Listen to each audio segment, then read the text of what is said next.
Cuando puse la mano en la chapa de la casa que construí ladrillo por ladrillo, sentí algo que ningún hombre debería sentir en su propia puerta. Miedo. Miedo de lo que encontraría del otro lado.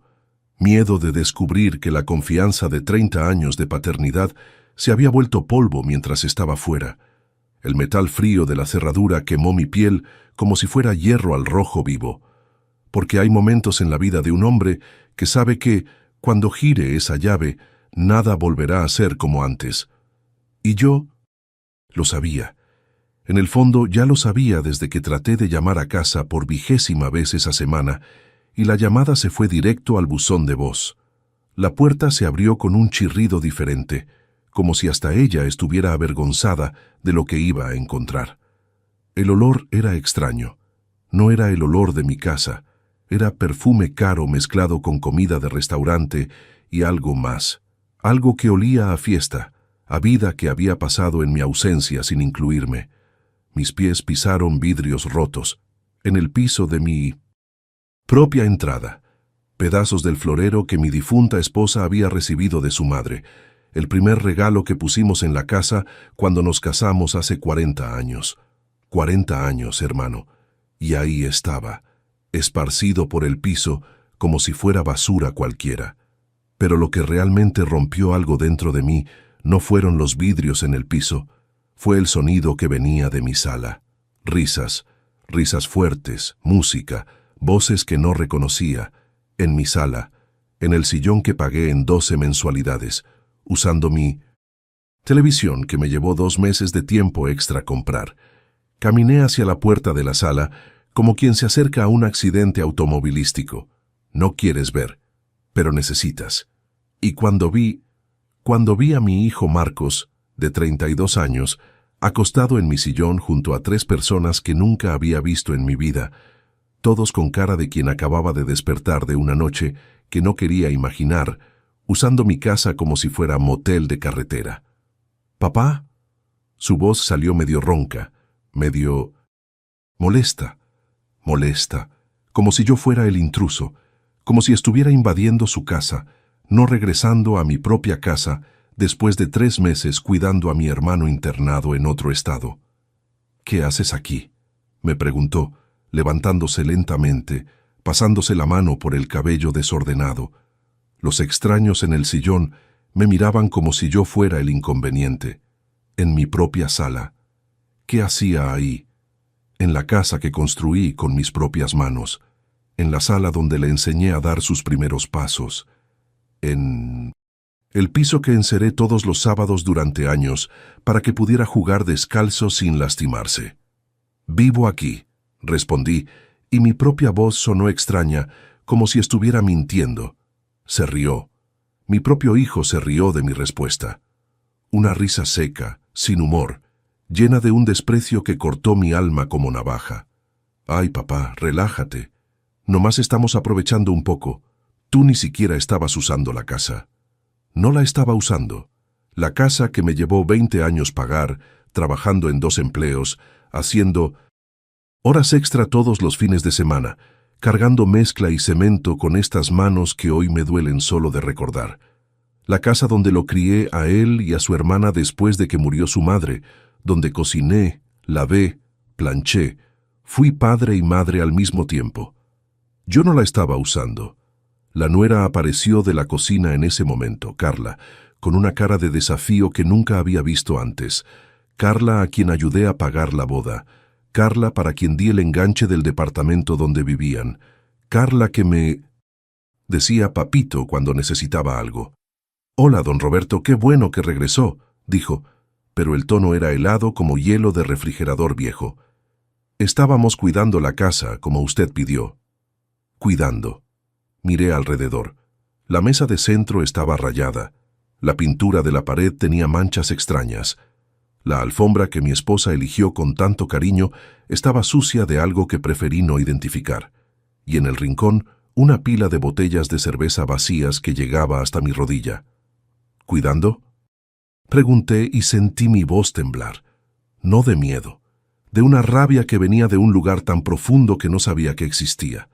«Papá, no empieces», dijo Marcos, levantando la mano como si fuera a darme una lección de moral. No hicimos nada malo, solo recibimos unos amigos. Relájate, relájate. ¿Relajarme? Yo que trabajé 43 años sin faltar ni un solo día. Yo que nunca, ni una sola vez, llegué borracho a casa porque sabía que tenía responsabilidades. Yo que vendí el único carro que me gustó en la vida para pagar su universidad. Tenía que relajarme porque él estaba usando mi casa como cantina particular. Pero lo que me quebró completamente no fue ni la casa desordenada.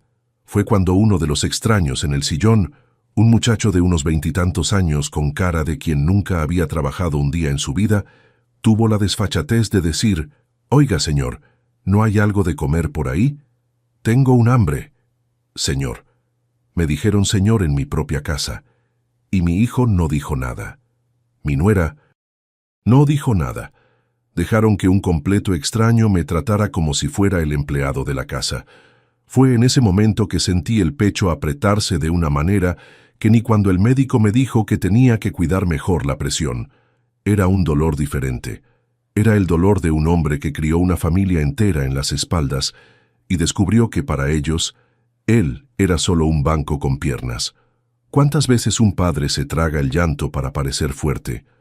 ¿Cuántas veces aceptamos ser tratados como cajero automático porque tenemos miedo de perder lo poco de familia que nos queda?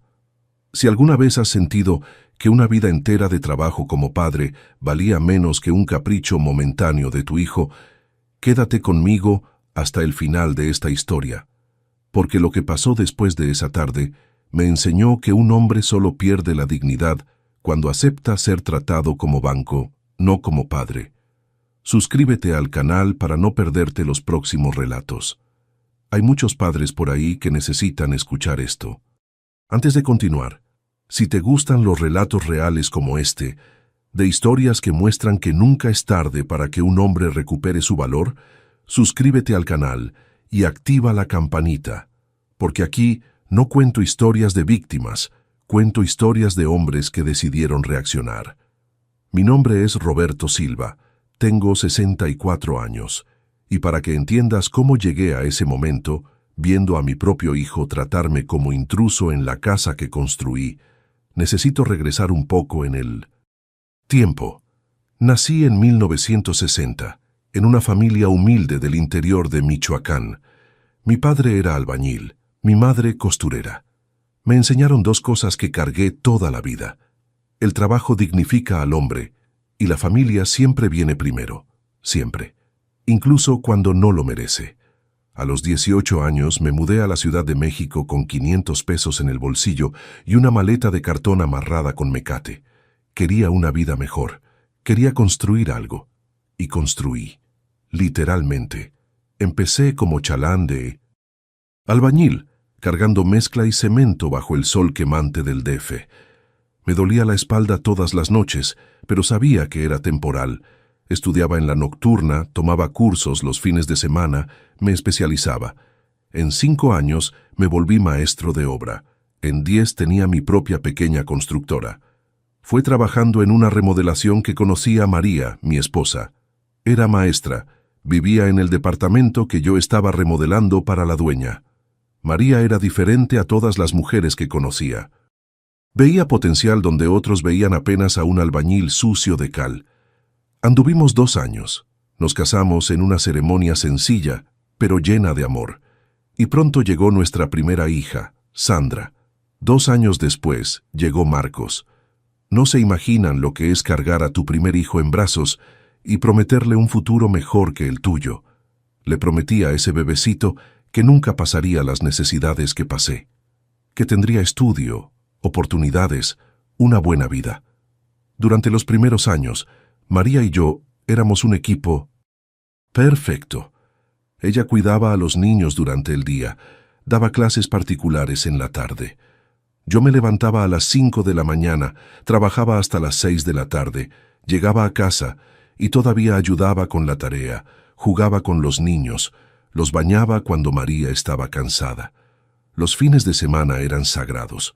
Construía juguetes de madera para ellos, hacía papalotes, los llevaba al parque. A Sandra le encantaba cuando la subía a mis hombros. Marcos se me pegaba a la pierna, siguiendo cada paso. ¿Qué daba por la casa? Cuando eran pequeños yo era su héroe. Sandra decía que se iba a casar con alguien igual a papá. Marcos decía que quería ser constructor de casas como su papá. Peleaban por sentarse a mi lado en el sillón.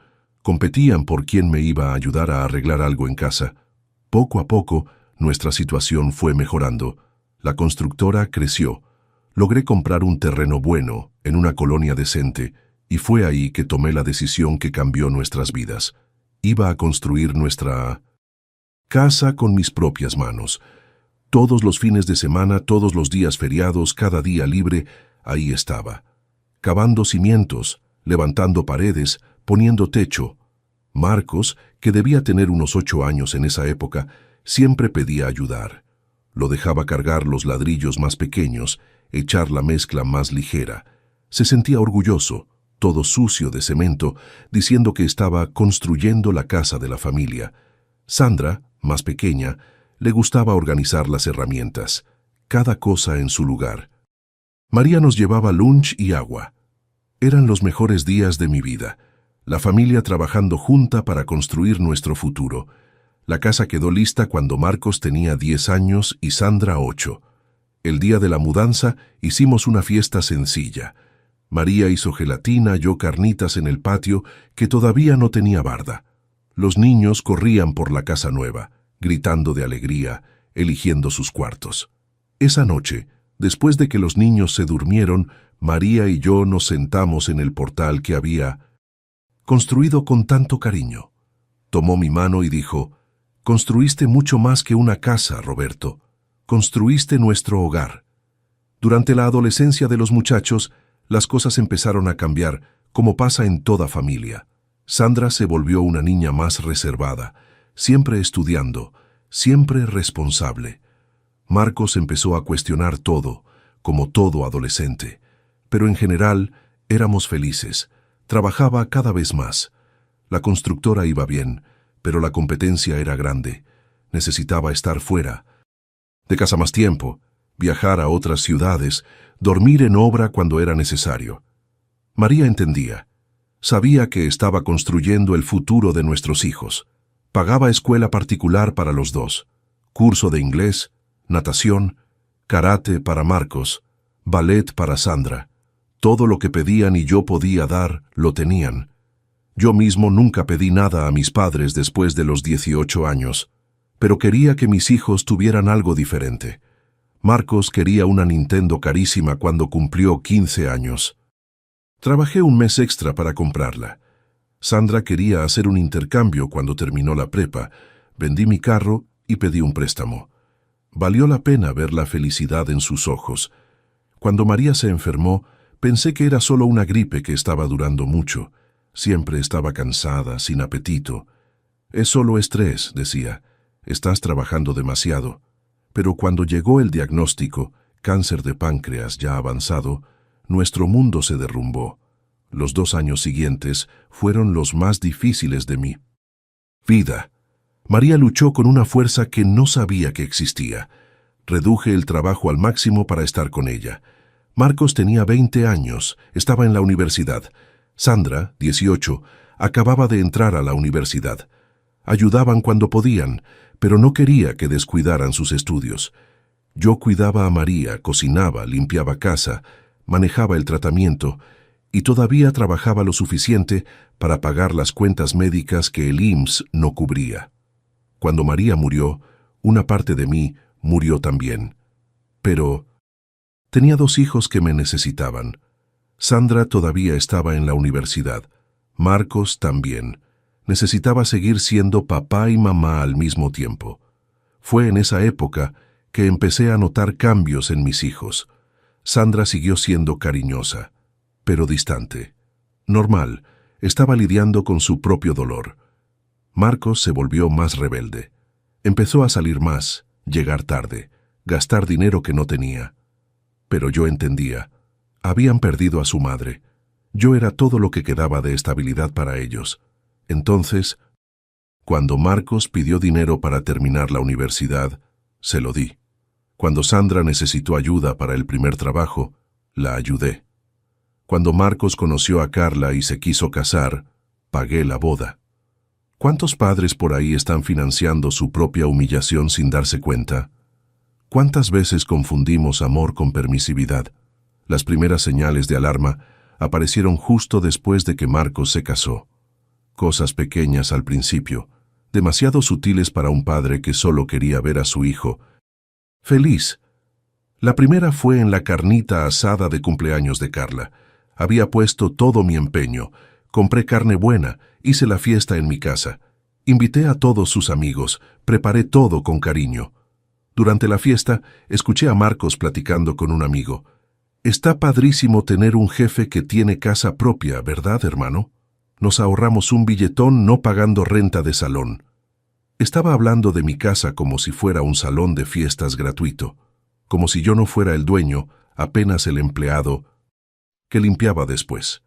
La segunda señal fue en la Navidad del mismo año. Tradicionalmente yo hacía la cena en mi casa. Era nuestra tradición desde que murió María. Yo cocinaba, ellos venían, pasábamos la noche juntos como familia. Pero Carla llegó ese año con una propuesta. Papito Roberto, ¿qué tal si hacemos la cena en casa de mi mamá este año? Ella tiene más espacio. No tenía más espacio, su casa era más chica que la mía, pero Marcos apoyó la idea inmediatamente, y yo, queriendo mantener la armonía familiar, acepté. Pasé la Navidad solo en casa, viendo la mesa vacía que debería estar llena de mi familia. Al año siguiente, ni siquiera me invitaron a la Navidad de casa de la suegra. El primer préstamo llegó disfrazado de emergencia. Marcos llegó a casa un lunes preocupado, diciendo que el carro se había descompuesto. Necesitaba 2,000 pesos para la compostura. Prometía pagar a fin de mes. Es nomás hasta que me paguen, jefe. Sabes que soy cumplido. Presté sin dudarlo. Al fin y al cabo necesitaba el carro para trabajar. Era una inversión en la estabilidad de la familia. Llegó fin de mes. Pasó y nada del pago. Cuando pregunté me dijo, «Órale, jefe, tuve unos gastos inesperados este mes. El mes que entra te cuadro». 3 meses después, lo vi con un carro nuevo. Cuando pregunté por el préstamo, respondió, «Ay, papá, tú no necesitas esa lana ahorita, ¿verdad? Cuando esté mejor te pago. La familia no le cobra intereses a la familia, ¿no? La familia no le cobra intereses a la familia». Esa frase se volvió el mantra para todo lo que vino después. Préstamo para remodelar su departamento. Préstamo para enganche de un carro mejor.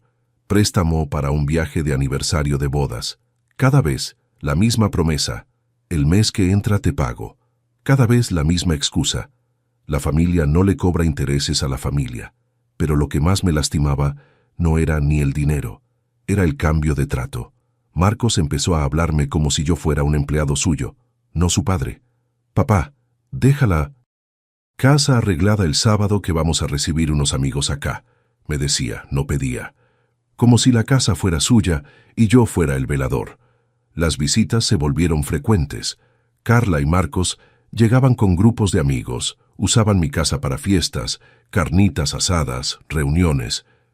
Yo siempre trataba de participar, ser hospitalario, pero me trataban como si fuera el mesero.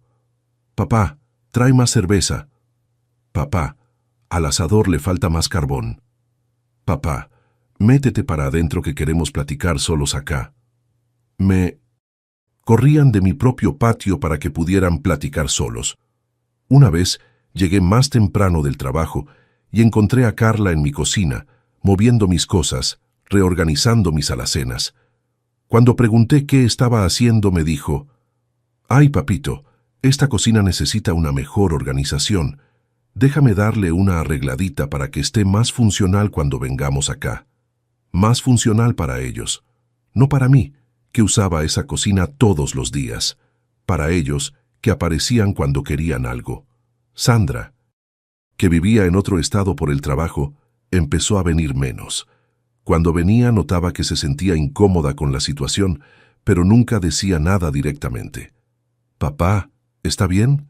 Se ve cansado», me decía. Pero ¿cómo explicar que estaba cansado de ser tratado como empleado en mi propia casa? ¿Cómo contarle a mi hija que su hermano me estaba faltando al respeto sistemáticamente? El momento que debería haberme despertado pasó en mi cumpleaños número 60.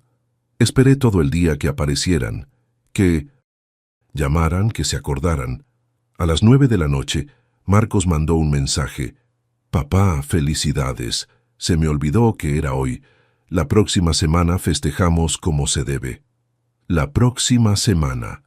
Mi cumpleaños número 60 era para celebrarse la próxima semana. Pero en esa misma semana, vi en las redes sociales que habían hecho una fiesta para el cumpleaños de un amigo. Una fiesta en mi casa, en mi patio, con el asador que yo construí, y no me invitaron. A partir de ahí, las cosas se aceleraron. Marcos empezó a tratarme abiertamente como empleado. Llegaba a casa quejándose de todo. La casa estaba sucia, el jardín estaba mal cuidado, el refrigerador estaba vacío. «Papá, necesitas cuidar mejor la casa. Cuando traemos visita acá, da pena». Daba pena recibirlos en mi propia casa. Carla empezó a darme órdenes directas. «Don Roberto, mañana vamos a hacer una fiestecita acá. ¿Puede dormir en casa de algún amigo? Es que va a estar medio apretado». Querían correrme de mi casa para hacer fiesta. Y yo, queriendo mantener la paz, acepté. Fui a dormir a casa de un amigo, humillado, mientras ellos usaban mi casa como si fuera propiedad suya. ¿Cuántas veces nosotros, los hombres, nos tragamos la humillación porque no queremos admitir que criamos hijos ingratos? ¿Cuántos padres están siendo expulsados de su propia dignidad en nombre de la armonía familiar? Hay silencios de padre que pesan más que gritos, y yo estaba cargando un silencio que me estaba matando por dentro. La explotación se volvió rutina tan naturalizada que yo mismo empecé a encontrarla normal. Es impresionante cómo te acostumbras a ser disminuido cuando pasa gradualmente. Como una olla con sapo. No te das cuenta de que te estás cociendo hasta estar casi muerto. Los préstamos se volvieron una fuente permanente de ingresos para ellos. Todas las semanas era una nueva emergencia. Se descompuso el aire acondicionado. El carro necesitaba mantenimiento. Carla estaba embarazada y necesitaban comprar cosas para el bebé. Cada vez una cantidad mayor. Cada vez con menos intención real de pagar. Papá, sabes que somos derechos, ¿verdad? No es como si fuéramos a pagar intereses al banco. Es familia ayudando a la familia. Y yo creía, o quería creer, porque la alternativa era admitir que había criado a un hijo, que me veía apenas como una cuenta bancaria con piernas. La cuenta corriente que construí en 40 años de trabajo se estaba vaciando sistemáticamente. 2.000 acá, 3.000 allá, 500 para una. Emergencia que después descubrí que era cena en restaurante caro.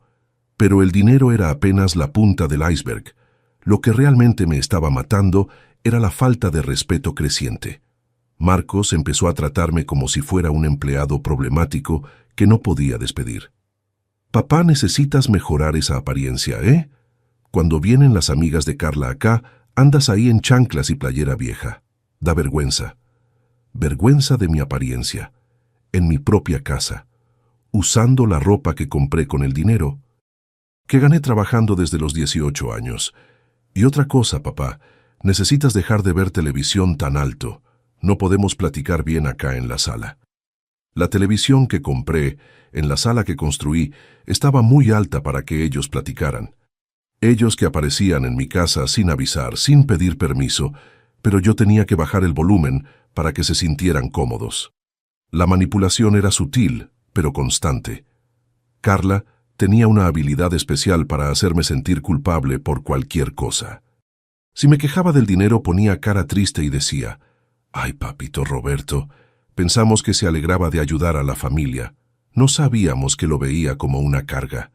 Si cuestionaba por qué usaban tanto mi casa, suspiraba: «Es que acá está tan a gustito, ¿verdad? El depa está muy pequeño. Pero si prefiere que ya no vengamos», y Marcos siempre la apoyaba. «Sí, papá. Si estamos molestando, nos podemos alejar. No queremos ser una carga». convertían cualquier intento de poner límites de mi parte en una amenaza de abandono. Y yo, con miedo de quedarme solo, siempre cedía. El aislamiento fue pasando sin que me diera cuenta. Mis pocos amigos empezaron a comentar que estaba diferente. Don Juan, mi vecino de 20 años, me preguntó un día: «Roberto, ¿qué te está pasando? Siempre andas preocupado». ¿Cómo explicar? ¿Cómo contarle a un amigo que el hijo que criaste con tanto amor te está usando como cajero automático? ¿Cómo admitir que estás siendo humillado en tu propia casa por una nuera que ayudaste a mantener? La vergüenza es diferente para un hombre. A nosotros nos enseñaron a ser proveedores, protectores, el jefe de la familia. Admitir que estás siendo explotado por tus propios hijos es admitir que fracasaste como padre. Es admitir que toda una vida de trabajo y sacrificio se desperdició. Entonces le mentí a don Juan: «No es nada, solo estrés del trabajo». Y me fui aislando cada vez más.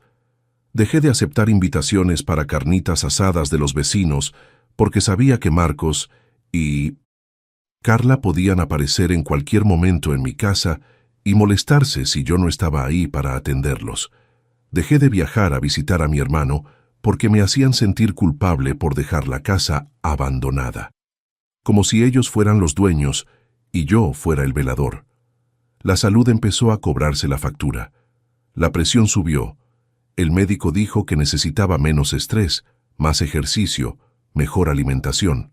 Pero, ¿cómo hacer ejercicio cuando no tienes energía ni para salir de casa? ¿Cómo tener menos estrés? Cuando tu propia familia es la fuente del estrés. Empecé a tener insomnio. Me quedaba despierto de madrugada, viendo el techo, pensando en cómo había llegado a esa situación, repasando cada decisión, cada momento en que debería haber dicho no y dije sí. Los fines de semana, que antes eran sagrados para descansar, se volvieron guardia de servicios para ellos. Marcos llegaba sábado por la mañana con una lista de cosas que hacer. «Papá, la llave de la cocina del depa está goteando. ¿Puedes echarle un ojo? Papá, el carro de Carla está haciendo un ruido raro. ¿Tú entiendes de motores? Papá, necesitamos armar un ropero nuevo. ¿Tienes las herramientas acá?» Me volví el técnico de mantenimiento no remunerado de la familia. Y lo peor, si me quejaba de que estaba cansado o que tenía otros planes, ponían esa cara de decepción que me hacía sentir culpable por priorizar mi bienestar. «Órale, papá, pensé que te gustaba ayudarnos. Pero si estás muy ocupado». El chantaje emocional era constante y eficaz. Sabían exactamente dónde apretar para que yo cediera. El dinero de los ahorros se estaba acabando. 40 años de trabajo, ahorrando cada centavo para tener una jubilación digna, se estaba quemando en préstamos que sabía que nunca se pagarían. Pero no sabía cómo parar, cómo decirle que no al propio hijo, cómo cortar relaciones con la única familia que me quedaba después de que murió María. La soledad masculina tiene características específicas. A los hombres de mi generación no nos enseñaron a hablar de sentimientos, a buscar ayuda emocional, a admitir debilidad. Nos educaron para aguantar vara, para resolver solos, para no dar lata a nadie. Entonces, aguantaba, solo, sin hablar con nadie de lo que estaba pasando, fingiendo que todo estaba bien mientras por dentro me moría poquito a poco. Las noches eran las peores. Acostado en la cama que compartía con María por 25 años, ahora fría y vacía, pensando en cómo había fracasado como padre, cómo había criado a un hijo que me veía apenas como un recurso que explotar. ¿Sería culpa mía? ¿Le di todo muy fácil? ¿No le enseñé valores suficientes? Las preguntas no me dejaban dormir. Durante el día trataba de mantener la rutina. Trabajo, casa, cuidar las cosas que me pedían. Pero la alegría se había ido.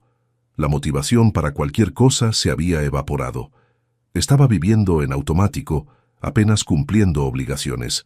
Fue en esa época que mi hermano Carlos, que vivía en Guadalajara, tuvo un derrame cerebral. Sandra me llamó preocupada. «Papá, necesitas ir a cuidar al tío Carlos, ya no tiene a nadie más». Era verdad. Carlos era soltero, sin hijos. Yo era la única familia cercana que tenía. Pero dudé. ¿Cómo dejar la casa? ¿Y si Marcos y Carla necesitaban algo? «Vete, papá», dijo Marcos cuando le conté la situación. «Nosotros cuidamos la casa acá para ti. No te preocupes por nada». La ironía no se me pasó por alto. Ellos se ofrecían para cuidar mi casa, como si fuera un favor que me estaban haciendo. Existe una soledad específica del hombre que crió hijos que después se volvieron extraños. Una soledad que duele en el pecho, que aprieta la garganta, que te hace cuestionar si valió la pena todo lo que construiste. Y yo estaba viviendo esa soledad todos los días, en mi propia casa, rodeado de personas que deberían amarme pero que solo me veían como un medio para conseguir lo que querían. El derrame cerebral de mi hermano Carlos cambió mi perspectiva de una forma que no esperaba. Cuando llegué al hospital en Guadalajara y lo vi acostado en esa cama, medio paralizado, solo, sin nadie para cuidarlo, algo dentro de mí se movió.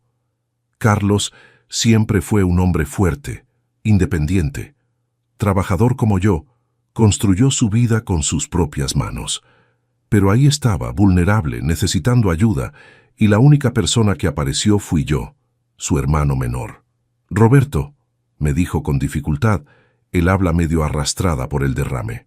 «Qué bueno que viniste. Pensé que me iba a morir solo acá». Solo. La palabra resonó en mi cabeza.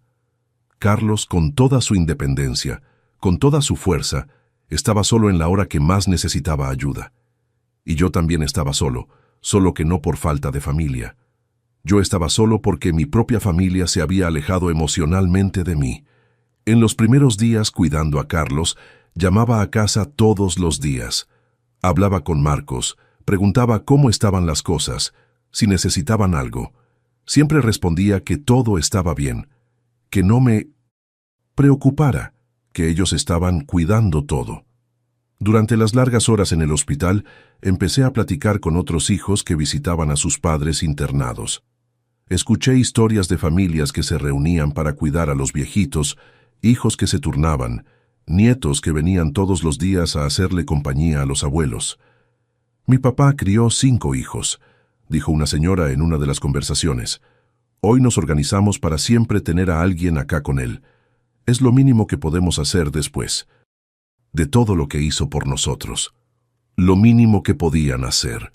Empecé a pensar, ¿cuál era lo mínimo que mis hijos hacían por mí? ¿Cuándo fue la última vez que Marcos me visitó sin pedir nada? ¿Cuándo fue la última vez que me habló por teléfono solo para saber cómo estaba? La respuesta me atormentó. No podía recordar.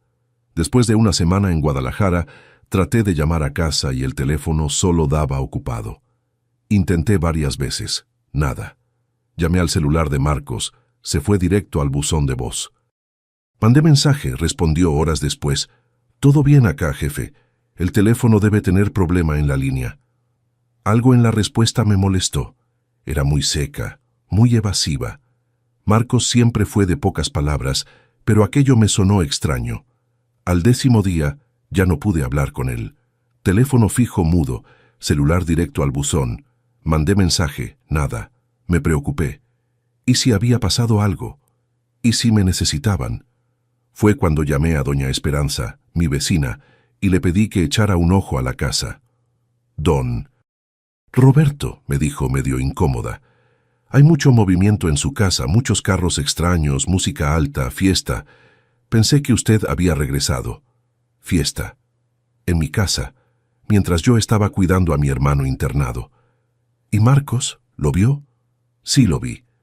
Él y su esposa están ahí, pero hay mucha gente que nunca he visto. Parece que están viviendo ahí, viviendo en mi casa, usando mi ausencia para convertir mi casa en casa de huéspedes para jóvenes. Esa noche, acostado en el cuarto de hospital donde me quedaba con Carlos, tuve una claridad que no había tenido en años. Era como si una niebla se hubiera levantado de mi mente. Me estaban usando. No era paranoia, no era exageración. Estaba siendo sistemáticamente explotado por personas que deberían amarme y respetarme. Y lo peor, había permitido que pasara. La rabia que sentí en ese momento no era la rabia destructiva que corroe por dentro. Era una rabia limpia, clara, que finalmente me daba energía para actuar. ¿Cuántos hombres pasan toda la vida siendo explotados porque confunden amor con permisividad? ¿Cuántos padres financian su propia humillación pensando que están siendo buenos padres? Pasé los 3 días siguientes planeando, no impulsivamente, sino estratégicamente, como un hombre de negocios que analiza una situación y decide qué hacer. Primero, levanté todos los préstamos que había hecho a Marcos en los últimos 3 años. Había guardado todos los recibos, todas las transferencias. La cantidad me impactó. 420,000 pesos, casi la mitad de mi reserva de jubilación. Segundo, llamé a mi abogado, licenciado Hernández, que cuidaba los contratos de la constructora. Le expliqué la situación y pregunté cuáles eran mis derechos. «Roberto», me dijo, «tu casa está a tu nombre, ¿verdad? ¿Nadie más tiene derecho legal sobre ella?» «Solo mía, pagada y escriturada a mi nombre. Entonces ellos no tienen derecho alguno de usar tu propiedad sin tu autorización, especialmente si están causando daños o usándola para fines que tú no aprobaste». Tercero, platiqué largamente con Carlos, que aunque debilitado, todavía tenía la sabiduría de quien vivió mucho. «Roberto», me dijo una tarde, agarrando mi mano con la fuerza que podía, «¿te acuerdas cuando éramos niños y papá hablaba de la dignidad?» Me acordaba. Nuestro padre, albañil analfabeto, pero lleno de principios, siempre decía, «Mijo, puedes ser pobre, puedes no tener estudio, pero nunca dejes que nadie te quite la dignidad. La dignidad no se recupera, se conserva». «Estás dejando que te quiten la dignidad», siguió Carlos, «y la dignidad no es algo que das para mantener la paz, es algo que defiendes para mantener el alma». Esa plática fue el parteaguas. Me di cuenta de que estaba cambiando mi dignidad por una ilusión de familia. Estaba aceptando migajas de respeto a cambio de ríos de recursos. Durante las 2 semanas siguientes, mi estrategia se fue dibujando. No iba a actuar por impulso, como un hombre desesperado. Iba a actuar como quien había construido toda una vida con planeación y trabajo. Primer paso, documentación. Reuní todos los comprobantes de transferencias, todos los registros de préstamos, todas las evidencias de la explotación financiera. Lo organicé todo cronológicamente, como un reporte empresarial. Segundo paso, cambio de actitud. Dejé de llamar a casa todos los días. Cuando me llamaban mantenía las conversaciones cortas y objetivas. Ya no mostraba ansiedad por lo que estaba pasando allá. Tercer paso, preparación legal. Licenciado Hernández me explicó todos mis derechos como propietario. Preparó una notificación formal exigiendo el desalojo de la propiedad en caso de ser necesario. Cuarto paso, reorganización financiera. Cambié las contraseñas de la cuenta bancaria. Cancelé tarjetas adicionales que les había dado. Puse todo solo a mi nombre. Quinto paso, sistema de apoyo. Platiqué con doña Esperanza, mi vecina, y le pedí que documentara con fotos y videos lo que estaba pasando en mi casa. Se indignó cuando supo la situación real. «Don Roberto, esa gente está usando su casa como si fuera motel. Todas las noches hay fiesta, todas las noches hay gente diferente. Ayer los vi tirando basura en su jardín». En mi jardín, el jardín que planté con mis propias manos, donde María cultivaba rosas, donde construí una banca para que nos sentáramos las tardes de domingo. Lo que me dio fuerza final fue una llamada que recibí de Sandra. Mi hija había tratado de comunicarse conmigo por el teléfono de casa y no pudo. Le habló a Marcos, que le dijo que yo estaba complicado y que ella no debería molestarme ahorita. «Papá, ¿qué historia es esa? Marcos me dijo que está raro, que no quiere hablar con nadie». Le expliqué a Sandra exactamente lo que estaba pasando. Le conté de los préstamos, de la explotación, de cómo estaban usando mi casa. El silencio del otro lado de la línea duró casi 1 minuto. Cuando Sandra volvió a hablar, su voz temblaba de rabia. «Papá, yo no sabía nada de esto. Pensé Que estaba feliz con ellos viviendo cerquita. No me imaginaba que tu hermano me estaba usando como cajero automático. Completé. Esto no puede seguir, dijo, firme. Tiene que tomar una decisión. Tener el apoyo de Sandra me dio el valor final que necesitaba. No estaba solo. No estaba siendo injusto. Estaba, finalmente, después de años, haciendo lo que debería haber hecho desde la primera falta de respeto. La noche antes de regresar a la Ciudad de México, me senté con Carlos y le dije, hermano, cuando regrese a casa las cosas van a cambiar. Ya no voy a aceptar ser tratado como empleado en mi propia casa. Carlos sonrió, la primera sonrisa verdadera que vi desde el derrame. Ya era hora, Roberto. Ya era hora de que papá regresara. Papá regresara. No el cajero automático, no el empleado, no el conveniente. El papá, el hombre que construyó todo aquello. El hombre que merecía respeto por lo que construyó y por lo que representaba. La mañana siguiente, agarré el camión de regreso a la Ciudad de México con un plan claro y una determinación que no sentía desde hacía años. Ya no iba a mendigar amor de mis propios hijos. Ya no iba a cambiar dignidad por migajas de cariño. Iba a regresar a casa, a mi casa, y las cosas iban a ser diferentes. Hay dolores que un hombre se traga por años, hasta que un día la garganta ya no aguanta más. Y mi garganta había llegado al límite. Cuando abrí la puerta a ese primer día y vi la situación de la casa, mi primera reacción no fue grito o escándalo. Fue una calma helada que venía de quien finalmente tenía claridad absoluta sobre lo que necesitaba hacer. Marcos se quedó parado en medio de la sala, todavía tratando de procesar mi llegada inesperada. Los extraños en el sillón me miraban como si yo fuera el intruso. Carla apareció de la cocina con esa cara de desafío mal disimulado de sorpresa. «Papá», dijo Marcos, la voz saliendo medio insegura, «¿no avisaste que ibas a regresar hoy?» «No necesito avisar para entrar a mi propia casa», respondí calmado. «Pero ustedes sí me tienen que explicar qué circo es este».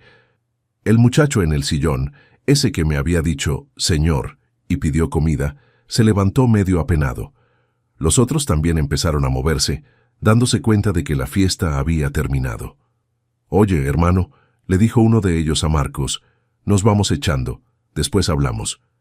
En 5 minutos, todos los extraños se habían ido. Solo quedamos yo, Marcos y Carla, en la sala destruida de mi casa. «Siéntate», dije señalando el sillón. No era una invitación, era una orden. Marcos trató de mantener la pose de autoridad. «Papá, estás exagerando. No fue nada del otro mundo». «Siéntate», repetí, y algo en mi tono hizo que obedeciera inmediatamente. Carla se quedó parada, recargada en la pared, con los brazos cruzados tratando de mantener la pose desafiante. Pero yo veía que estaba nerviosa. «Voy a hablar una sola vez», empecé, sacando de la mochila la carpeta que había preparado durante las semanas en 1900. Guadalajara. En los últimos 3 años, ustedes sacaron de mi cuenta bancaria, en préstamos que nunca se pagaron, un total de 420,000 pesos. Abrí la carpeta y puse sobre la mesa de centro rayada todos los comprobantes, organizados cronológicamente.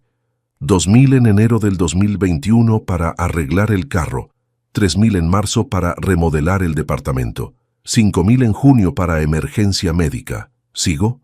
Marcos veía los papeles como si fuera la primera vez que veía esos números. Carla había perdido totalmente la pose de seguridad.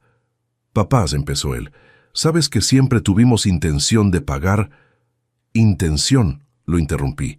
«¿Sabes cuál fue la última vez que me pagaste algo, Marcos? ¿Sabes cuándo fue la última vez que me devolviste aunque sea un peso?» Silencio. «Nunca», respondí por ellos. «En 3 años, nunca. Ni un peso, porque nunca tuvieron intención de pagar nada. Me veían como una fuente inagotable de dinero». Carla trató de meterse en la conversación. «Papito Roberto, sabe que lo consideramos familia. La familia ayuda a la familia». «Familia», repetí, levantándome del sillón.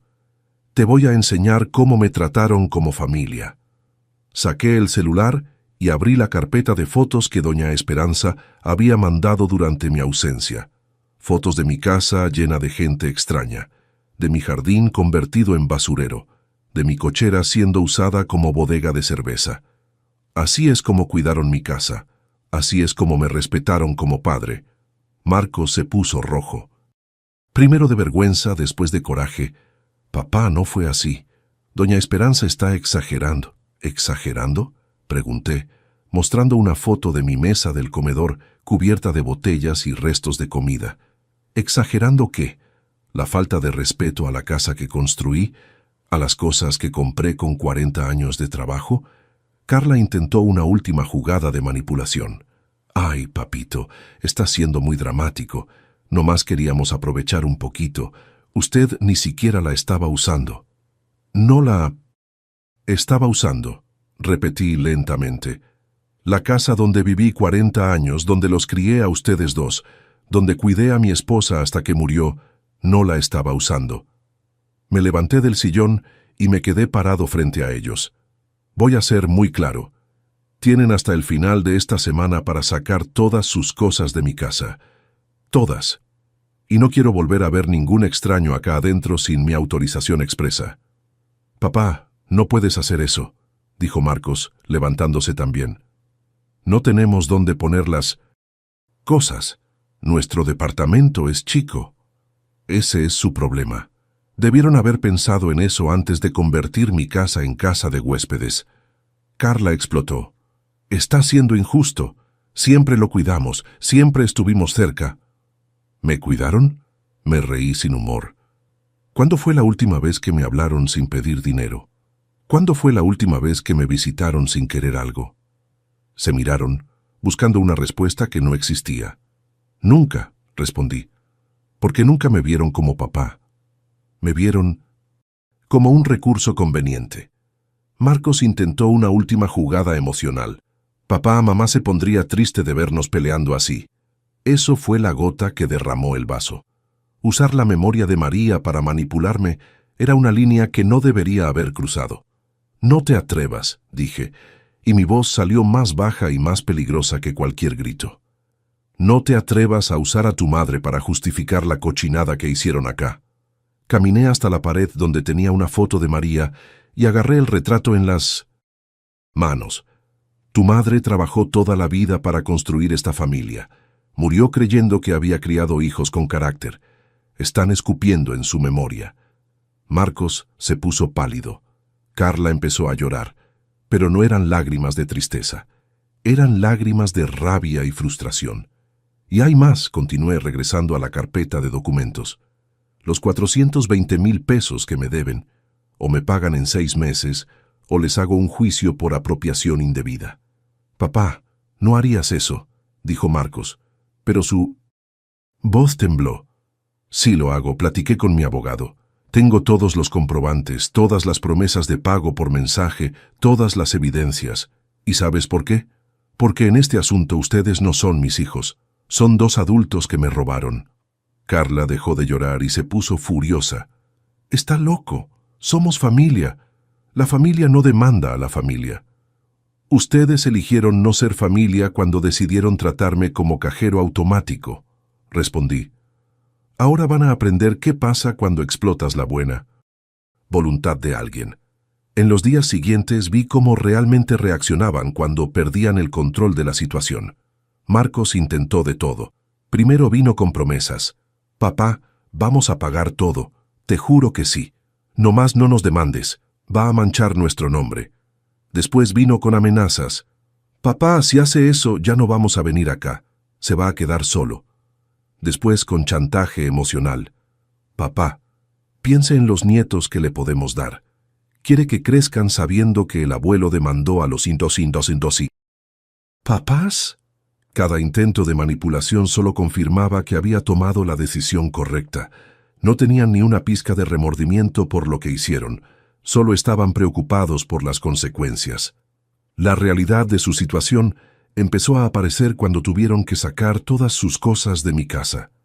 Carla apareció con 2 amigas para ayudar, quejándose fuerte. No puedo creer que su papá esté haciendo esto.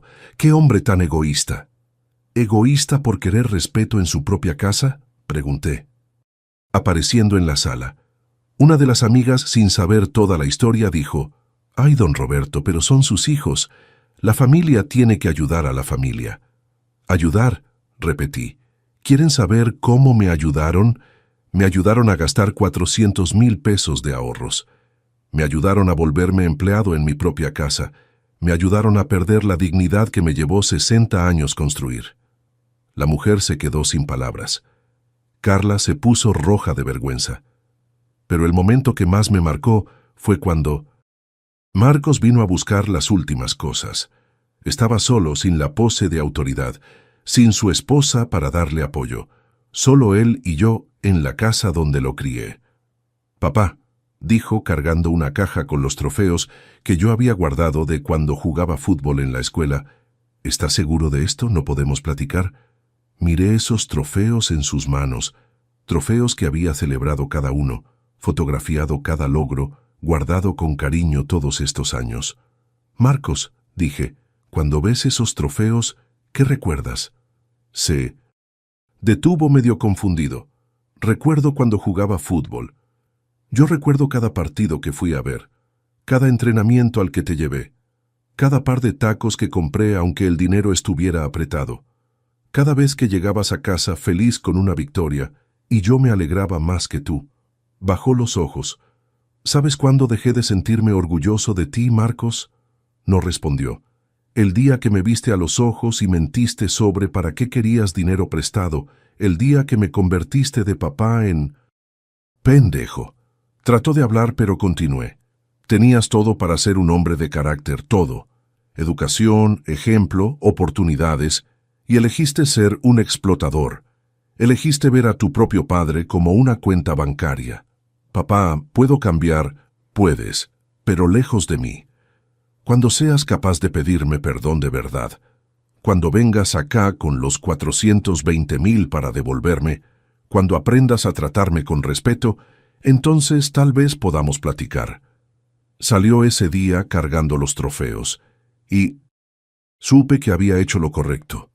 Dolió como sacar una muela infectada, pero era necesario. 2 semanas después recibí una llamada suya. «Papá, estamos batallando para pagar la renta sin su ayuda.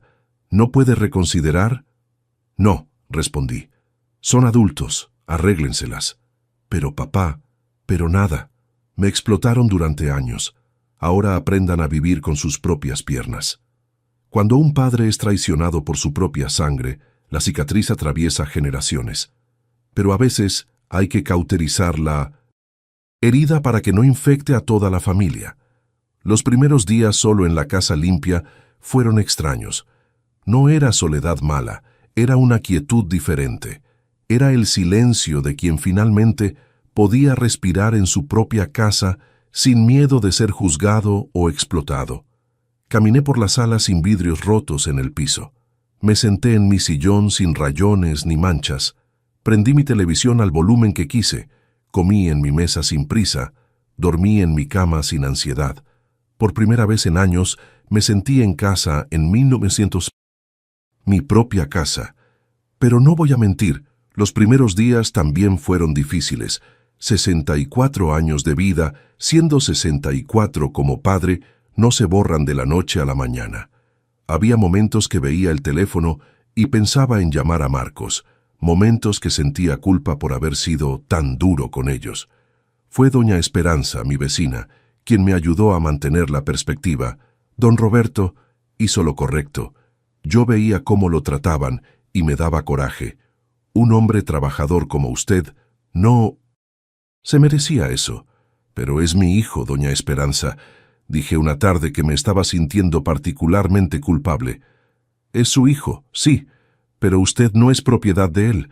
Usted tiene derecho a ser respetado en su propia casa. Tenía razón. Había pasado tanto tiempo siendo papá que había olvidado ser Roberto. Había olvidado que yo era una persona más allá del papel de proveedor y facilitador. Lo primero que hice fue cuidar la casa, no porque alguien me lo estuviera cobrando, sino porque quería.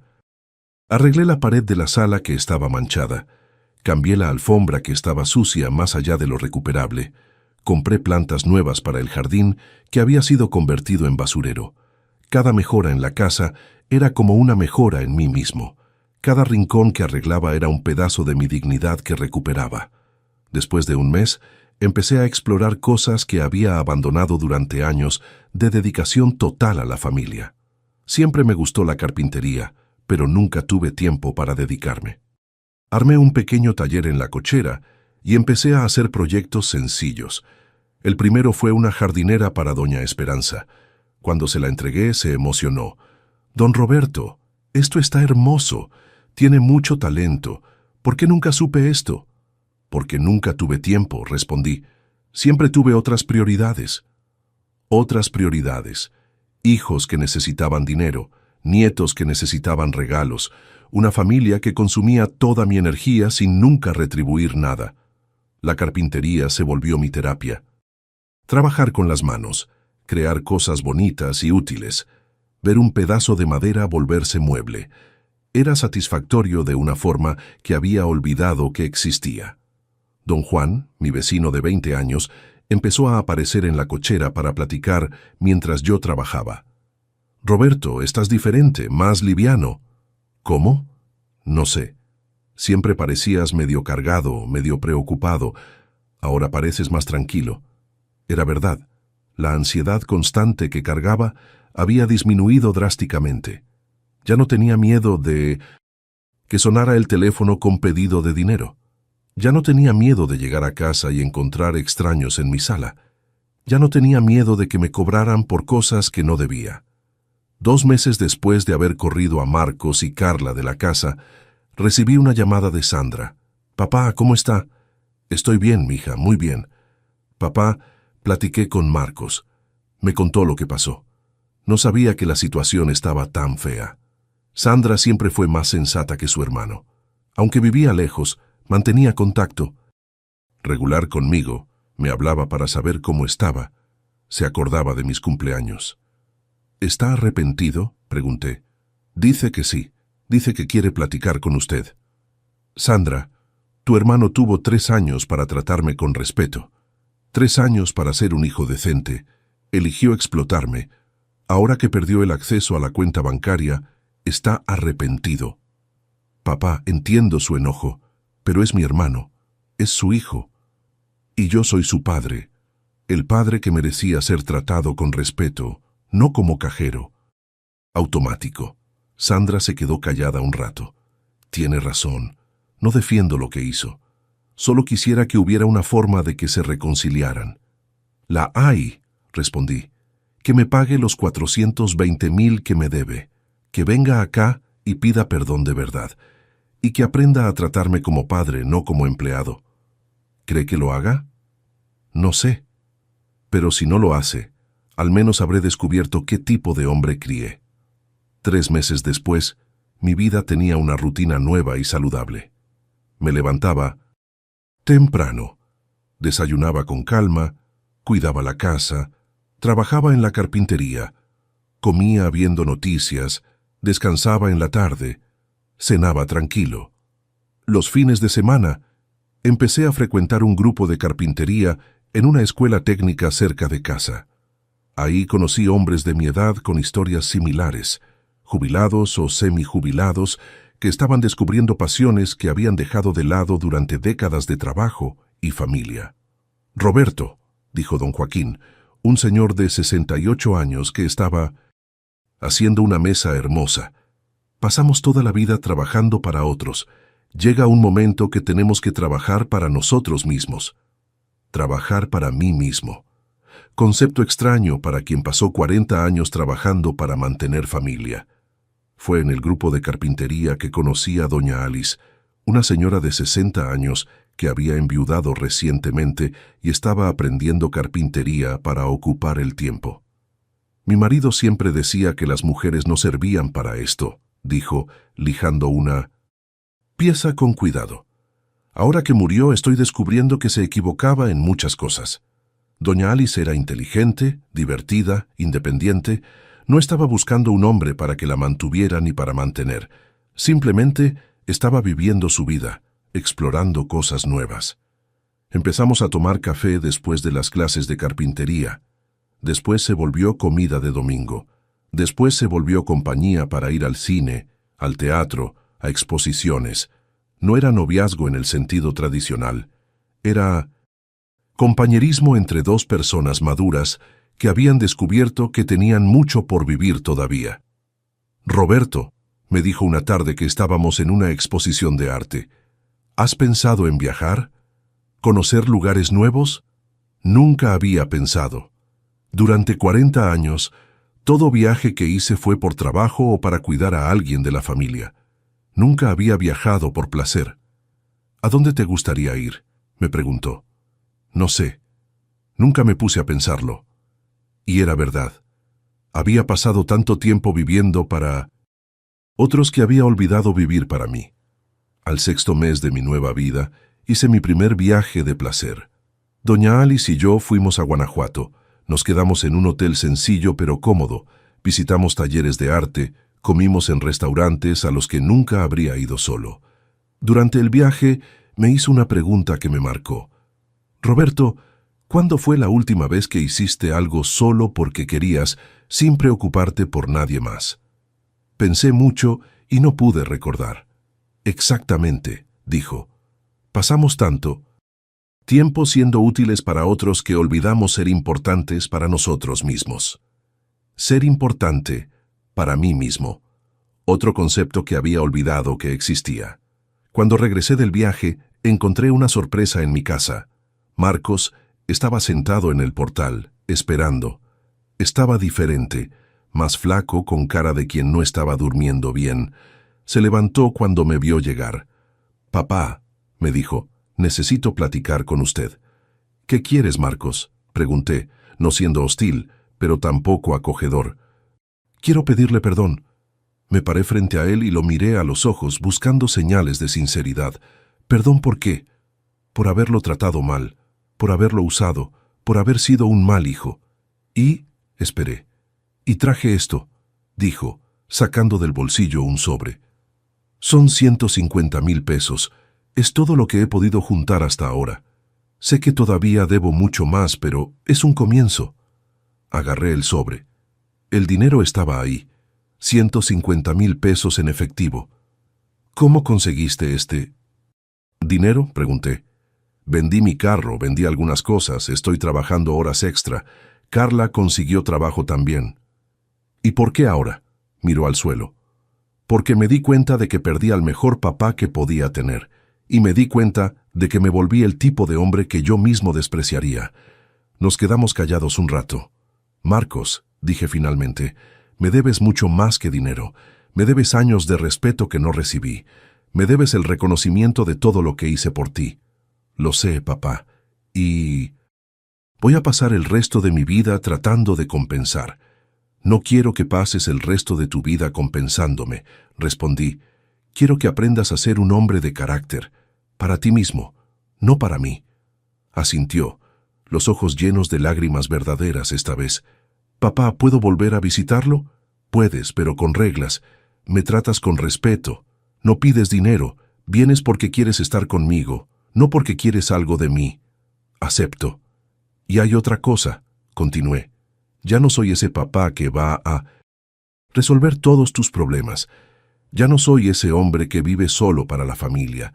Ahora tengo mi vida, y esa vida incluye a otras personas también». Le conté sobre doña Alice, sobre la carpintería, sobre los viajes que estaba planeando. «Qué bueno, papá. Se merece ser feliz». Y por primera vez en años, cuando miré a mi hijo, vi señales del niño que había criado con tanto amor. No al explotador en que se había convertido, sino al hombre que todavía podía ser. El mismo hombre que cargó al hijo en 1900. Los hombros un día se ve sin piso que pisar, pero cuando recuperamos la dignidad, descubrimos que podemos construir piso nuevo. Piso mejor. Y eso fue lo que hice. Construí una vida nueva. Una vida donde yo era Roberto Silva, no apenas el papá de Marcos. Una vida donde tenía valor por quien era, no por lo que podía dar. Hoy, 2 años después de ese día que encontré mi casa destruida, estoy sentado en el mismo portal que construí con mis propias manos. Pero ahora tiene plantas nuevas, muebles nuevos y principalmente tiene paz. Marcos cumplió su palabra. En los últimos 2 años me ha pagado 300.000 de los 420.000 que me debía.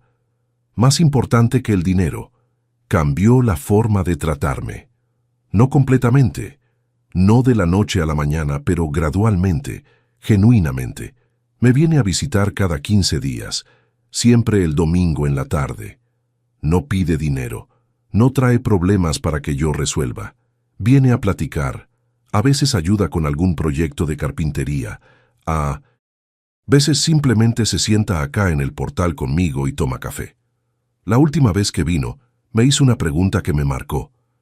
«Papá, ¿me perdona por lo que hice?» «Marcos», respondí, «el perdón no es algo que se da de una vez. El perdón se construye todos los días, con respeto, con actitud, con cambio real». «¿Y estoy construyendo?», preguntó. «Estás», respondí honestamente. «Despacio, pero estás». Carla también cambió. No mucho, pero lo suficiente para ser civil cuando viene acá. Me saluda con respeto, no me da órdenes, no pone cara fea cuando hablo de doña Alice o de mis planes. Ah, doña Alice. Ahora es parte importante de mi vida. No vivimos juntos, ambos valoramos nuestra independencia demasiado para eso, pero tenemos una compañía bonita. Viajamos juntos, cocinamos uno para el otro, compartimos intereses, sueños, planes. La carpintería se volvió más que pasatiempo, se volvió una pequeña fuente de ingresos extra y principalmente una fuente de satisfacción enorme.